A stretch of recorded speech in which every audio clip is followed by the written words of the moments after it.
Alright, I just wanted to do a quick video on one of the subscribers asked for this, like a race day. Explain some of the stuff. So first I'll just talk about the classes. Like you've heard me talk about stock class, which is 17.5 at my track. Stock class I think can also be 13.5, and obviously that's the turn of the motor. And that means that you're limited on motor size. So you have stock class, modified class. Modified is any size motor. So you can run, so they have modified, so they'll have like, depending on tracks, on different tracks or different ways, I can explain to you what my track's like. They have modified short course, and which there's not even enough people that race modified short course at my track. So they usually don't even have it going on, but they have modified and they have stock class, short course truck. And so short course modified is obviously any size motor, any kind of ESC. Stock class is a 17.5 turn motor, which is, you know, like you guys seen, which is what is in my short course truck. 17.5 turn motor. So that's with short course. Now also what they'll have truck, or what they call stock truck and modified truck. Now when they say stock truck and modified truck, what they're referring to is, once again, is they're referring to a stadium truck. And like I said before, the stock, they're doing, the track may have a stock 17.5 turn class or a 13.5 turn class, or they may have both. And that's two-wheel drive as well. Short course two-wheel drive. And then my track also has a buggy.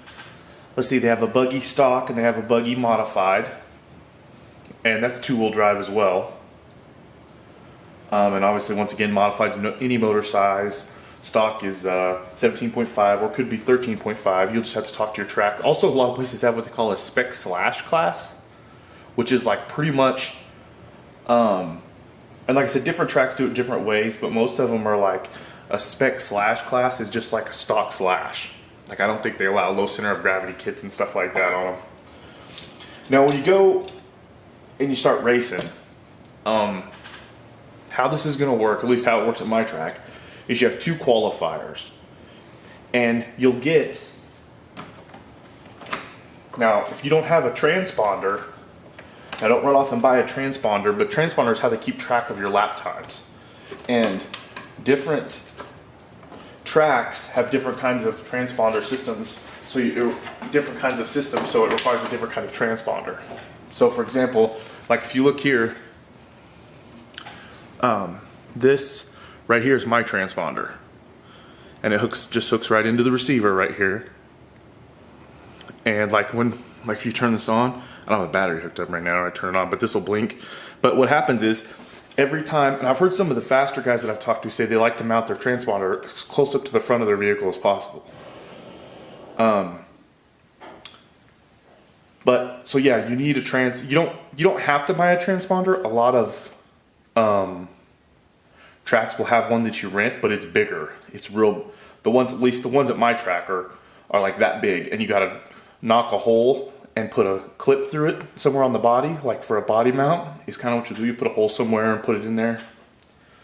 And you have to take it, put it on your truck right before you do your qualifying race, run it, then take it off and take it back and put it on the charger to charge it, because it doesn't plug into anything, the transponder that the track has, at least at my track. Now, what I was saying before is you'll have two qualifiers. And what that means is, when you're running your qualifiers, you'll do your two qualifiers, and depending on how many people are in and how many qualifiers there are, on how many mains there are. So A main would be the top, like usually at my track they run 8 guys, or sometimes there's a lot, 10 guys at the most in an A main. So it means only 10 racers will race, but that's the top 10 fastest qualifiers. And you'll do two qualifiers. So if let's say you run your two qualifiers and they set the mains up, and there's two mains, so they'll have an A main, which will be the top 10 or 8 fastest guys, and then a B main, which will be the guys right under that. Now, let's say you do okay on your two qualifiers and you get in the B main. When you get to the B main, and let's say you take first in the B main, you smoke everybody. A lot of times they'll allow the B main winner to go to the A main and race again. So you could race 4 times in one night in your class. So hopefully that kind of answers a little bit of questions about as far as classes and races and how it works. So you'll do 2 qualifiers, and then you'll have a main. Now, you may not, depending on how many people are racing, which, you know, these kind of change depends on how many people are racing, but so you could, if there's not very many people racing, you'll do 2 qualifiers and then you'll do your A main. If there's a lot of people racing, you could do 2 qualifiers and not place really high and then end up being racing in the B main. And if you win the B main, you go to the A main. That's happened to me before, where I've done 2 qualifiers. There was actually a lot of people. I only made it to the B main because my qualifying time wasn't real well. But then I won the B main, so I went on to the A main. It took like 6 or something in the A main. But so for race day, something that I was going to give you guys a few pointers too about stuff you should bring with you. Like, this is a setup sheet, and this is for my SC5M, obviously. I would make sure that you bring some setup sheets. Have a setup sheet set up to what you have it set up at your car when you take it there and you run it. And then based on how you handle it or how you think it performs, then you could kind of do small adjustments, only adjust one thing, change one thing, take it back, race it again, see how it does. So that's kind of a little bit of information to kind of help. And also when you're running, don't try to be the fastest guy. Don't even try to mess with being the fastest guy. Just focus on not wrecking. Even if you got to go slow, make complete laps without wrecking. Focus on not wrecking, because consistent times can be better than anything. Like, I wasn't the fastest guy in a lot of my stuff, but I consistently didn't wreck, so I did really well. So that's what's another thing. Also, you can use all these little Allen things that come with your kits. You can use these tools when you go. You can make them work. The thing is, though, like, you can, like, this one. Here's a good example. I don't know if you guys can see this or not, but the end of this right here, you can see the shininess on it. That's because it's been rounded out. I've used it so much, I've rounded it out. Because it's not hard, it's cheap. These tools will work for a little bit, but reality, if you really get serious into it, you need to get some good machined, like, look at these. These are Dynamite. I got these in the mail the other day. And my kits are metric, so as you see, all my stuff, most of my tools are metric. Because Team Associated usually use a lot of metric, mostly metric. So you can use these little crappy Allen heads for a while just to make it work, but you really, in the future, you need to be thinking about getting you some decent tools if you're serious. Like, it is insane the difference these make, because the tips are machined to a finer tolerance, so they're tighter in the screws and they're not loose. And when you have ones that have been worn out and are loose, they'll round the inside of the screws off. So that's just another thing. Also, my track, you have to have a pit mat to even be up there. Now, this is a Proline pit mat. I paid like $20 for it's a J Concepts pit mat. I paid like $20 for this pit mat. The same mat you see underneath here, you can almost see the pattern that I have sitting on my table here. This is the same pattern as a pit mat, and this is a $7 yoga mat from Walmart. So don't go to the track without a pit mat, because they want a pit mat laid down when you lay your stuff down. And I wouldn't buy a pit mat. I would just go buy you a yoga mat from Walmart. It'll be way cheaper. And also, you're going to want to have, most tracks have a bin where you clean your tires off and a brush. So I would bring a towel with you as well. I would make sure you have some kind of a car stand that you take with the track with you. You can even get a box that sits this high. Now, this is a Duratrax off-road car stand. This is a great car stand for my stuff, but something to be aware of, if you ever decide you're going to get a Duratrax car stand like this, an off-road one, the slash touches. It doesn't clear. So if you have a slash that you're running and you want to get a car stand, don't get a Duratrax one, the off-road one, because it'll still touch the ground. So you need to have a car stand.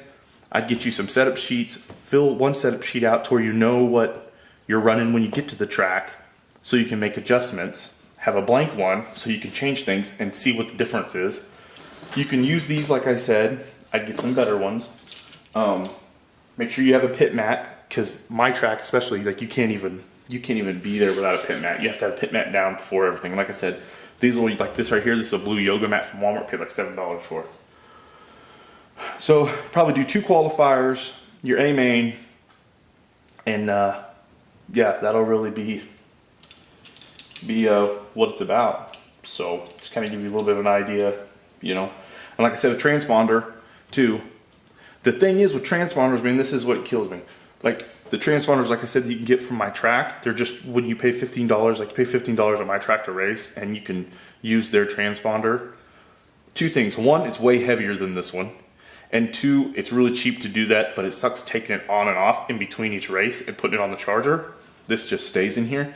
But these are $85. This is a MyLapse RC4 3-wire transponder, and it is 80. I think you can get it on eBay, $82 or $83 with shipping. So, but yeah, that's hopefully that helps. Like I said, the classes are simple. Stock class can either be 17.5 or 13.5 turn motors, and they usually want the ESC's ran in blinky mode. And modified can be any size motor and just about any ESC, and I think they allow, I don't run modified obviously, but I think they allow boost. Yeah, and the different classes. So you'll have what they'll probably call just truck or stock truck. That won't be short course. That'll be stadium truck. Short course will be, you know, listed as short course.